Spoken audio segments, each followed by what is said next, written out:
So good morning, students. We are continuing from the last lecture. In the last lecture, we were discussing about nacelle part of the wind turbine system. Okay. So we know that there are three important parts of a wind turbine. Number one is foundation and that tower. And second one is nacelle, and third one is the rotor system. So so far we have not discussed about tower. So in this lecture, we are going to discuss tower and some electricity generation using wind. Do you know what is tower? Actually, wind turbine blades are to be mounted at a particular height. In order to mount the rotor and complete system up to particular height, we have to raise the same by using tower. And tower is not the only thing which is necessary, because tower is supported by foundation. So strong foundation is also needed. Previously, different kinds of towers were used. These may be made up of concrete also and structural steel. And presently, we are using conical shaped hollow uh, steel tower, which is generally preferred nowadays because of some advantages. So most large wind turbines are delivered with tubular steel towers. I'm talking about this tubular steel towers. These are hollow, and anyone if want to go up to top of the tower for maintenance work, then stairs are provided inside the tubular steel tower. These tubular steel towers are manufactured in sections of 20-30 meter with flanges at either end and bolted together on the side. Okay. इसका मतलब हुआ कि हम जैसे मान लो हमको 100 metre का tower चाहिए, तो टावर सीधे सीधे एक पीस में नहीं होगा. It will be in multiple pieces, and length of one tower section of the tower may be 20 to 30 meter. Okay. The towers are conical. That means their diameter increasing towards the ground or reducing at the top. Okay. In order to increase their strength and to save material at the same time. Now, what about tower height? Wind velocities increases at higher altitudes due to surface aerodynamic. This we have discussed previously when we discussed the wind shear. Wind shear is a phenomena which tells that as we move upwards from the ground or earth surface, the velocity of the wind increases by a particular amount.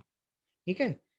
And we have seen a formula also. Today we will solve one numerical based on that also. Then you will be able to understand how it is going to change. Okay. So wind velocity increases at higher altitudes due to surface aerodynamic drag and viscosity of the air. Okay. The variation in velocity with altitude is called wind shear. So that I discussed just now, and we have discussed in detail in previous classes also. It is basically a kind of resistance which is provided by the top layer of the or bottom layer of the wind. Okay. तो जो top layer जो wind होती है उसकी velocity ज़्यादा होती है, और जैसे जैसे हम नीचे की तरफ आते हैं तो जो उनकी विंड की लेयर रहती हैं वो विंड के फ्लो को रजिस्ट करती हैं, इसलिए नीचे आते समय विंड की वेलोसिटी कम होती रहती है, और इसी फिनोमेना को अपन बोलते हैं wind shear. Normally for recording the velocity of the wind, the measurements are taken at a reference height, and that reference height is generally taken as 10 meter distance. इसका मतलब होता है कि if we want to study the statistics related to wind energy source generation, then we will have to collect the data of the wind velocity at different times in the different throughout the year, and for that purpose the wind velocity is recorded at 10 meter height from the ground. Okay. And जैसे जैसे हम ऊपर की तरफ move करते हैं तो wind velocity वहां पर बढ़ती चली जाती है, और ऊपर की विंड की वेलोसिटी ज्यादा होती है, और जैसे जैसे हम ग्राउंड की तरफ आते हैं विंड की वेलोसिटी कम होती रहती है. इसी फिनोमेना को यहाँ पे विंड shear बोला गया है. For horizontal axis wind turbines, tower height approximately 2 to 3 times the blade length. This is very, very important concept. Suppose the radius of the tower is radius of the blade is say 30 meter, and total diameter will be 60 meter, and the height of the tower will be 2 to 3 times of that. या तो हम blade की length से लेके चले जाएं, diameter की length से चले जाएं. So we take blade length as 30 meter. तो उस केस में जो टावर की हाइट होगी वो 60 मीटर से ज़्यादा ही होगी, उससे कम नहीं होगी। This is the basic phenomena, ठीक है ना। सो this is a basic introduction about tower, and you can see wind shear also.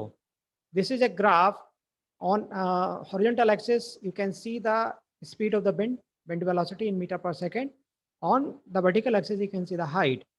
So on the ground it is roughly it is 0, and when the distance from the ground is moving, and it is continuously increasing. Generally uh, for the purpose of recording the wind velocity or for wind statistics, we use the reference side as 10 meter. So for most of the places, the wind velocity is recorded at 10 meter distance only.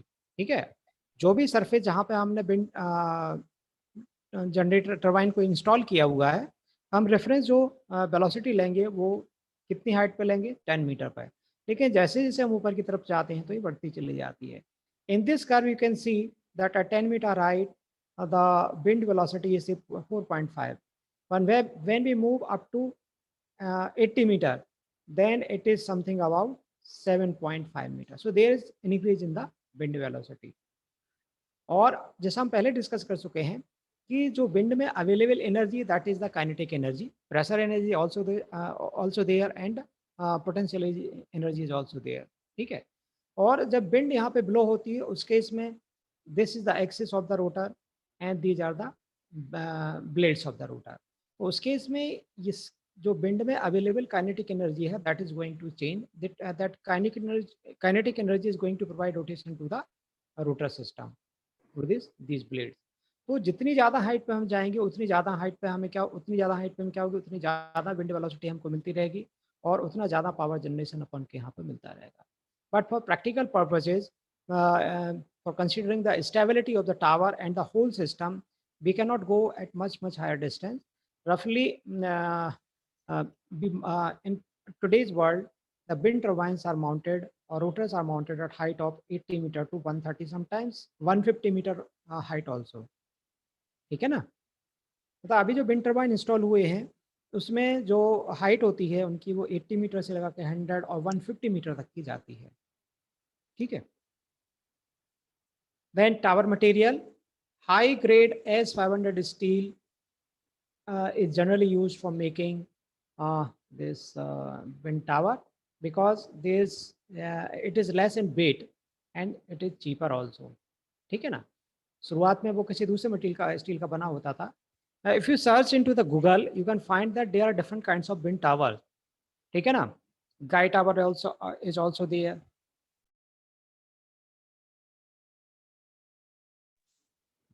ठीक है। तो different kind of wind turbines tower are all there.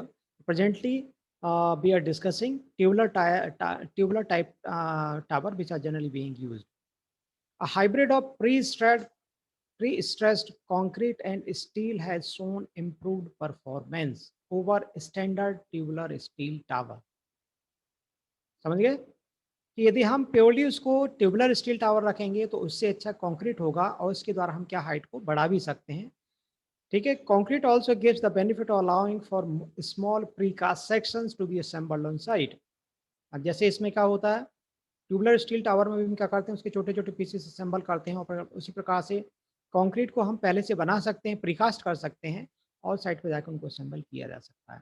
So this is basic introduction about tower, ठीक है ना। This is image of wind shear showing increase in velocity at increasing height, and this is about the tower material. Now we come to the foundation. There are two things you can see. This huge foundation is going to be prepared for mounting a tower of this wind turbine, horizontal axis wind turbine. It may be vertical axis also, okay. You can see the diameter and you can see the top view of this foundation. Wind turbines are very tall, slender structure. This make structural design of the foundation to be done carefully. Slender का मतलब क्या होता है, शायद आपने अभी तक पढ़ा नहीं होगा स्ट्रेंथ ऑफ मटेरियल में। Slender you know what is slenderness ratio? Have you studied beams and column? नहीं पढ़ा होगा आप लोगों ने, कॉलम एंड स्ट्रक्ट, उसमें ये चीज आती है। Weight of the structure is the largest force that must be overcome by foundation. हम जितना लंबी हाइट का स्टील टावर यहाँ पे लगाते चले जाएंगे, उसका वेट इसके ऊपर आता रहेगा, वो बढ़ता चला जाएगा. So weight of the structure of the tower is the largest force. It includes weight of the tower, ठीक है, and rotor system, blades and hub and nacelle. Complete उसका जो वेट होता है वो ठीक इसके ऊपर आता है, ठीक है ना. The bending movement because of thrust force applied at the hub height is a large movement that must be overcome. ठीक है ना. एक्चुअली यहाँ पे क्या होता है, किसी पर्टिकुलर हाइट पे जाके विंड टर्बाइन ब्लेड्स वहाँ पे होती हैं, ठीक है ना. उस पर जब एयर वर्क करते हैं तो कुछ एक्सियल थ्रस्ट भी वहाँ पे जनरेट होता है, जिसकी वजह से मूवमेंट आता है. उसको ओवरकम करना इसके लिए काफ़ी डिफिकल्ट होता है. इसको केयरफुली इस फाउंडेशन को डिज़ाइन करना पड़ता है. The bending movements acts to overturn the entire turbine. ठीक है ना. You can see two kinds of bending movements here, M Y and M Z. ठीक है. एम बाई एक रोटेट करेगा, दूसरा इसको घुमाने की, ओवरटर्न करने की कोशिश करेगा. This bending movement causes the upwind side of the foundation to be in tension and the downwind side of the foundation to be in compression. This is important conclusion. देखो यहाँ पे टावर लगा हुआ है, ठीक है. we can imagine that we have erected the tower in this position and blades are mounted here. और जो विंड ब्लो हो रही है वो इस डायरेक्शन से लेफ्ट टू राइट यहाँ पे ब्लो हो रही है. So this portion will be known as upwind, ठीक है ना. एंड जब विंड यहाँ से वर्क करके बाहर निकलेगी तो ये वाला जो पोर्शन है ये कहलाएगा डाउन विंड. तो अपविंड वाला पोर्शन यहाँ पे टेंशन में रहता है और डाउन विंड साइड का जो पोर्शन रहता है दैट इज इन कंप्रेशन. ठीक है. यहाँ तक कोई दिक्कत हो आपको तो आप पूछ सकते हो अबाउट टावर एंड फाउंडेशन. अपने आप को अनम्यूट करके कोई भी क्वेश्चन यहाँ पे पूछ सकते हैं. No question. अपन आगे चलते हैं. इसके बाद सर सिलेंडर स्ट्रक्चर क्या होते हैं सर? सिलेंडर एक्चुअली क्या था, आप लोगों ने अभी पढ़ा नहीं है, कॉलम एंड स्टड्स, ठीक है ना. तो जो हमारा हॉलो स्ट्रक्चर होता है जिसमें कुछ डायमीटर होता है, कुछ उसकी वॉल थिकनेस होती है, तो उनके रेशो को अपन यहाँ सिलेंडरनेस रेशो बोलते हैं, ठीक है. और जितने एक्चुअली कॉलम स्ट्रक्चर है यहाँ पे, ठीक है ना. हम जब इसमें टावर लगाएंगे तो वो कैसा हो जाएगा, कॉलम हो जाएगा. तो उसको डिजाइन करने के लिए आपको स्ट्रेंथ ऑफ मटेरियल में कुछ थ्योरीज पढ़नी पड़ती हैं जिसमें सिलेंडरनेस रेशो भी आता है, और उसके अकॉर्डिंगली हम इसको डिजाइन करते हैं. क्योंकि हमने बोला है कि हमारा क्या है, ये ट्यूबुलर स्ट्रक्चर है टावर की, उसका कुछ रेडियस होगा, आउटसाइड डायमीटर होगा, इनसाइड डायमीटर भी होगा. मतलब उसका एक आउटसाइड डायमीटर है, इनसाइड डायमीटर, इसके अलावा उसकी वॉल थिकनेस भी है. तो जब ये फोर्स इसके ऊपर वर्क करते हैं, एयर उस पर वर्क करती है, इसका अपना बेंडिंग मूवमेंट होता है, तो सिलेंडरनेस रेशियो वहाँ पे काफ़ी इंपॉर्टेंट होता है. We have to see that what should be the value of the slenderness ratio in that case. ठीक है. या पढ़ोगे आप कॉलम एंड स्ट्रट में, यदि आपके इसमें नहीं है तो मैं सजेस्ट करूँगी कि आप इसको जरूर पढ़ो कहीं ना कहीं से. Any other question? आगे चलते हैं. Now different types of wind turbines. Actually, this is one kind of classification where we have classified as horizontal, vertical, and according to location. So if we take one classification that according to the position of the axis of the rotor, we can call that horizontal axis or vertical axis wind turbine. Again, horizontal axis wind turbine can be upwind side or downwind side. Those could be coaxial, counter rotating also. And vertical axis wind turbine, you can see four types of classification there. These four types of classification are according to the name of the scientists who invented or prepared such kind of vertical axis wind turbine. According to location, the turbines can be known as onshore and offshore. Onshore, which when it is mounted on the ground or in plain area. Offshore when it is mounted on the seaside. ठीक है. In some books you can find that classification as deep sea wind turbine also. जो काफी गहरे समुद्र में जाके जिनको हम इंस्टॉल करते हैं तो उनको अपन बोल देते हैं डीप सी ऑल्सो. तो आप इनको कई प्रकार, वैसे मैंने यहाँ पे 3 ही लिखे हुए हैं, यदि आप बुक में देखोगे तो उसमें क्लासिफिकेशन आता है according to the position of the axis of the rotor. तो हॉरिजॉन्टल एक्सिस हो गया, वर्टिकल एक्सिस हो गया, ठीक है ना। And horizontal axis you can see they are two classification, coaxial multi rotor and counter rotating horizontal axis. In the vertical axis, you can see these four types of Darius, wind turbine, Gyromel, Seronium, Taramoya.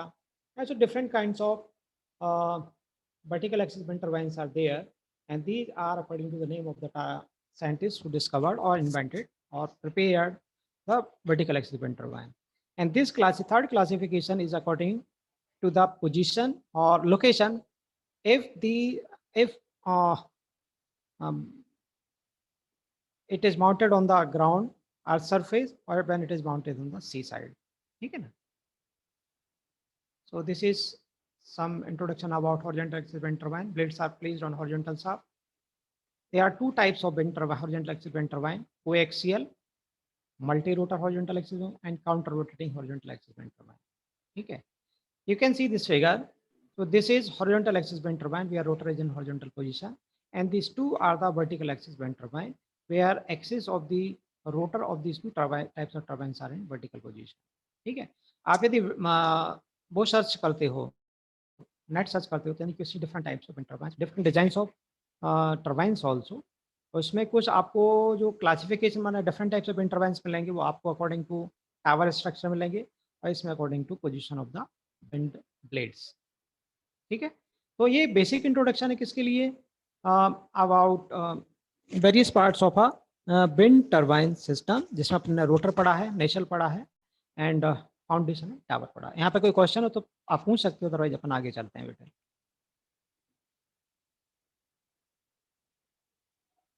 Any question? चलो आगे चलते हैं अपन, क्योंकि अपन को एक बहुत जल्दी दूसरी चीज भी कंप्लीट करनी है। Now we have to solve one numerical problem and we have to see how we can calculate the wind power available in the wind, and that is converted by the wind turbine. ठीक है, so turbine power output which we have seen previously, it is half rho AVQ, where rho is the air density, A is the cross sectional area and V is the velocity of the wind. ठीक है, ये अपन ने पहले पढ़ा था, we have written the formula for the kinetic energy available in the wind. तो जो turbine का पावर आउटपुट होता है, क्या वो इतना होना चाहिए या नहीं? आप में से भी कोई लोग कुछ सजेस्ट कर सकते हैं तो बताएं मुझे। ये सही लिखा है या गलत लिखा है? मैं जानना चाहता हूं आप लोगों से कि आप लोग कितने सीरियस हैं, थोड़ा उसको मैं देख। एनीवन?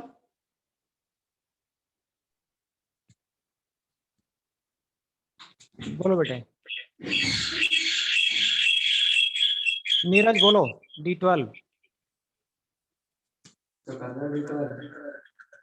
सही लिखा फॉर्मूला कि नहीं लिखा? सही लिखा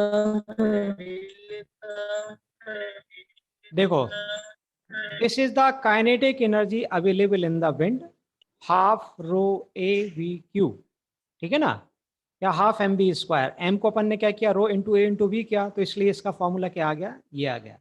now what is PT and what is PW? आपको यहाँ पे दो टर्म दिख रहे होंगे, one is PT and what is PW। PT is the turbine power output, that means this much power is going to be generated by the turbine. Turbine का power output इतना होगा। जो विंड टरबाइन है उसका power output कितना होना चाहिए, this much, half rho AVQ। and we are showing one PW is also there. PW is power available in the wind. So please make a correction in this slide, because this is PW not PT. So this was the correction. This I intentionally done for you to check your alertness. ठीक है ना, ये turbine power output नहीं है, ये power available in the wind है। PW is power available in the wind, and this is equal to half rho AVQ. What about turbine power output? It will be half rho AVQ multiplied by this power coefficient, multiplied by power coefficient. So you can use this formula now. power coefficient Cp is the ratio of power extracted by the turbine to the total power contained in the wind resource. ठीक है? So this is the PW. ठीक? What about PT? So when we multiply this PW by Cp, then it will be equal to PT. So again I am going to change it. ठीक है? हम इसको same ले लेते हैं. यहाँ पे अपन फॉर्मूला लिखते हैं, it is equal to PT. So this will be multiplied by Cp.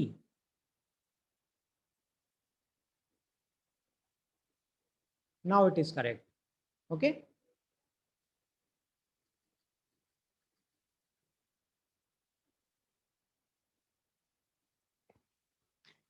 PW, power available in the wind, or it is the kinetic energy of the wind, half rho A VQ, and this is power turbine output PT.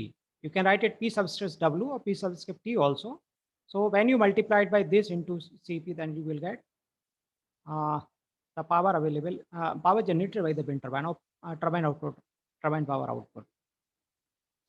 So you can define power coefficient also. Power coefficient Cp is the ratio of power extracted by the turbine, that is PT, to the total power or total wind power. ठीक है ना? PW. According to Bett's limit, the maximum possible Cp is equal to 16 by 27. This we have discussed in previous lectures. So Bett's limit says, Bett was a scientist who discovered that we cannot convert more than 59% power available in the wind to the useful power by the power output of the wind turbine. मतलब कोई भी wind turbine कितना हम efficient wind turbine mount कर लें तो उस case में जो उसकी एफिशिएंसी होगी दैट विल बी अराउंड 59% और 16 by 27 only. So some derivation is also there, but I'm not going to details of that derivation. But we are simply saying that Bett's limit says that maximum power available in the wind can be converted by a factor which is equal to 16 by 27. या अधिकतम जो efficiency होगी किसी wind turbine की वो 59.1 ऐसा कुछ आता है, 59.1% ही हो सकती है. ठीक है. So 59% efficient is the best a conventional wind turbine can do in the extracting power from the wind. इसके ऊपर की पावर विंड की एक्सपेक्ट नहीं की जा सकती है, क्योंकि क्या होता है कि जब विंड ब्लो होती है, विंड टर्बाइन ब्लेड से स्ट्राइक करती है और वहां से बाहर निकलती है, तो उसकी वेलोसिटी जीरो नहीं होती है, किसी पर्टिकुलर वेलोसिटी पे वो फिर से मूव करती है. इसलिए जो मैक्सिमम पावर अवेलेबल है वो सिर्फ इतनी ही हो सकती है. This was the concept of the Bett's limit. So you can calculate wind power PW or PT using this formula. ठीक है. Next one is capacity factor. So capacity factor is the ratio of average output to the peak output. What happens since the velocity of the wind does not remains constant throughout the year? That's why the power output of a wind turbine varies from time to time, day to day, year to year. This you have to consider. मान लो किसी कहीं पर जब maximum power wind flow हो रही है उसके इसमें कुछ मैक्सिमम पावर से इट इज 100 मेगावाट, और जब विंड बहुत कम स्पीड फ्लो होती है तो उसके इसमें से इट इज 50 मेगावाट. तो और इसके बीच का कुछ एवरेज आएगा वहाँ पे, तो एवरेज आउटपुट को हम पीक आउटपुट से जब डिवाइड करते हैं तो जो रेशियो आता है that is considered as capacity factor. So the fraction of the year the turbine generator is operating at rated speed, ठीक है, of power, that is known as capacity factor. It is generally 30%. उसका मतलब क्या होगा कि जो peak power available होती है on an average throughout year, we can harness only 30% of that. उसका कारण ये होता है कि चूंकि पीक किसी एक स्पेशल कंडीशन में वहां पे लिया गया है, ठीक है ना, वो हमेशा अवेलेबल नहीं होता है. इसलिए पीक तो वो निश्चित टाइम के लिए मिलता है, लेकिन जो एवरेज रहता है वो थ्रू आउट ईयर के लिए रहता है. ठीक है. CF और capacity factor is based on both the characteristics of the turbine and the site characteristics. ठीक है. Typically CF is equal to 0.3 for और अबव 4, ये इसके आसपास ही होता है, उससे बहुत ज़्यादा नहीं होता है, ये 30% ही होता है। अब मैं आपसे एक सवाल पूछता हूँ, बड़े ध्यान से सुनना आप लोग, ठीक है ना, कि विंड ब्लो हो रही है किसी पर्टिकुलर स्पीड से, उसमें सपोज 10 मेगावाट पावर है, ठीक है। Wind is moving and we have mounted the turbine blades are so at such height that power available in the wind is say 10 megawatt, but according to Baird limit we can convert only 59% of that into useful electricity, और 15 कितना हो गया, तो वो हो गया 5.9 megawatt. That means power available in the wind is 10 megawatt, but we are able to extract only 5.9 megawatt, ठीक है ना। One more thing, this is the peak power, 5.9 megawatt is the peak power, ठीक है ना। तो जो capacity factor है वो हमें बताता है कि only 30% of that will be available on an average throughout the year.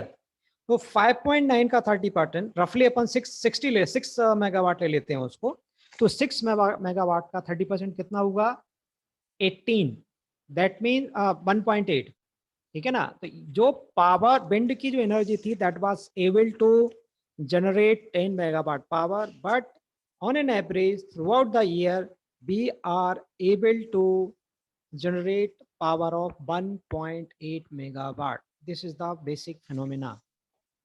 क्योंकि 10 मेगावाट थी, 15% या 60% में लिया तो 6 मेगावाट कन्वर्ट हो सकती है, लेकिन 6 मेगावाट का एवरेज जो 30% होगा वो 1.8 मेगावाट आ गया।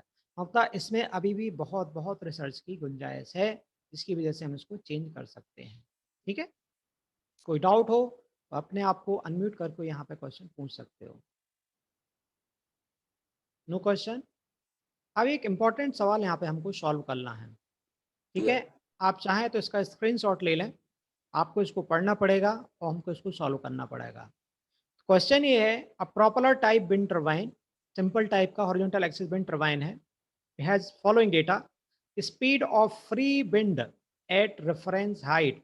अब इस टर्म से मत घबराना, फ्री विंड का मतलब जो फ्रीली ब्लो हो रही है, रेफरेंस हाइट यहाँ पे ली जाएगी 10 मीटर, और उस रेफरेंस हाइट पे जो वेलोसिटी है दैट इज 15 मीटर पर second. Air density 1.2 kg per meter cube. Height of the tower is 80 meter. Though we have taken the speed of the wind at reference height 10 meter, but we have mounted the tower at this complete system at 80 meter height. तो उस 80 metre height पे जाके हमें wind velocity निकालनी पड़ेगी, ध्यान रखना है। Diameter of rotor is 50 metre, that means यहाँ पे जो टरबाइन ब्लेड्स हैं वो उनका टोटल डायमीटर 50 मीटर है, और हमें मान सकते हैं कि रेडियस कितनी है, 25 मीटर है। मतलब एक जो टरबाइन ब्लेड है वो 25 मीटर लेंथ की है। विंड वेलोसिटी है टरबाइन रिड्यूसेस बाय 20%, एक अलग चीज है। इसका मतलब क्या हुआ कि 80 मीटर हाइट पे जो भी विंड स्पीड होगी, जब वो उसके ऊपर वर्क कर लेती है टरबाइन के ऊपर और बाहर निकलती है, डाउन साइड आती है, तो उस केस में उसकी स्पीड 20% से रिड्यूस हो जाती है। Generator efficiency is 90% and alpha is equal to 0.14. This will be needed for calculating wind velocity at 80 meter height. ठीक है, तो यहाँ पे हमें डेटा दिया गया है कि रेफरेंस हाइट 10 मीटर पर विंड वेलोसिटी कितनी है, इट इज 15 मीटर पर second, and air density is 1.2 kg per meter cube, ठीक है। डायमीटर ऑफ रोटर 50 मीटर है। इस समय जब क्रॉस सेक्शन निकालेंगे इसका तो वो आएगा π/4d²। उसको जब मल्टीप्लाई करते हैं तो क्रॉस सेक्शनल एरिया कितना आ जाता है, 1963.5 मीटर स्क्वायर। आगे समझ में, कोई बिल्कुल कठिन नहीं है यहाँ पे, ठीक है। ये हमने क्या किया है, we have calculated the cross sectional area of the wind turbine blade, जिसमें विंड वेलोसिटी वहाँ पे वर्क करेगी और वो एनर्जी को कन्वर्ट करेगी। क्योंकि जो फॉर्मूला है वो क्या है, half rho A V cube multiplied by C F. अब हमें क्या करना है, we have to calculate the velocity of the wind at 80 metre height. So we will use formula V80 is equal to V10 reference height 15, और यहाँ पे क्या था फॉर्मूले में 80 मीटर अपॉन रेफरेंस मीटर, तो रेफरेंस हाइट की अपने 10 मीटर ले रखी है, और ऊपर जिस पे हम निकाल रहे हैं वो कितना 80 मीटर है। सो 80 अपॉन 10 ये कितना हो जाएगा, 8 हो जाएगा। समझ में आ रहा है कि नहीं आ रहा है, ये 8 कैसे आया है, we have to determine sir. wind 80 velocity upon at 10. 80 meter and we have taken reference side at 10 meter, so 80 upon 10 will give you 8. ठीक है ना? So we have to calculate velocity of the wind at 80 meter height. So velocity of the wind at reference side multiplied by this raised to 0.14, this phenomena factor जिसको अपन ने wind shear बोला था उसको, basically it is wind shear at plane surface. ठीक है, तो जब हम इसको कैलकुलेट करते हैं तो 80 मीटर हाइट पर जो विंड वेलोसिटी आती है वो कितनी आती है? 20.07 मीटर पर second. So we have calculated two parameters, cross sectional area and wind velocity at 20 metre height. ठीक है, now what happens, this is the velocity of the wind which is striking or working on the rotor blades. तो उसका जो entry speed हो जाएगी वो कितनी हो जाएगी? इतनी ही होगी, 20.07. और जब वो यहाँ से बाहर निकलेगी तो हमने यहाँ पे लिखा हुआ है कि उसकी स्पीड कितनी रिड्यूस होती है? 20% से, मतलब 80% बचेगी ये, तो वो अपन ने निकाल लिया ये. Now what is the power? We have to calculate the power available in wind. Wind में अवेलेबल पावर निकालनी है. विंड टर्बाइन कितना बना रहा वो नहीं निकालने को बोला गया यहाँ पे. तो सीधे सीधे हमारा फॉर्मूला होता है कि जो पावर है that is half rho A V Q.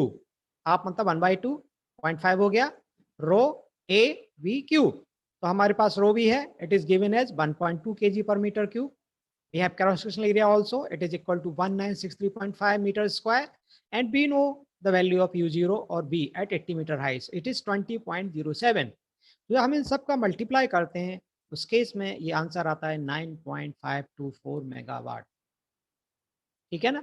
So in this way we can calculate the power available in the wind. ठीक है ना? कोई डाउट है यहाँ पे? No sir.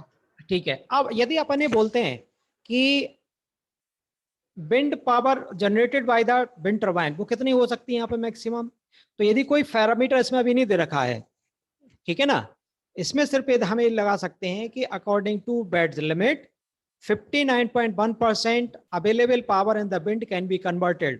So when you multiply it by bed limit, you will get the power generated by the wind turbine. ठीक है ना? ठीक है ना? इस 9.5 में 0.59 का मल्टीप्लाई करोगे तो आपको क्या निकल आएगा? Power developed bye the wind turbine, power content developed by the wind turbine. अब जो पावर ब्लेड में होगी वो कौन सी पावर हो जाएगी? जब इसमें 0.959 का मल्टीप्लाई करेंगे और इसमें क्या लिखा है? Generator efficiency 90%.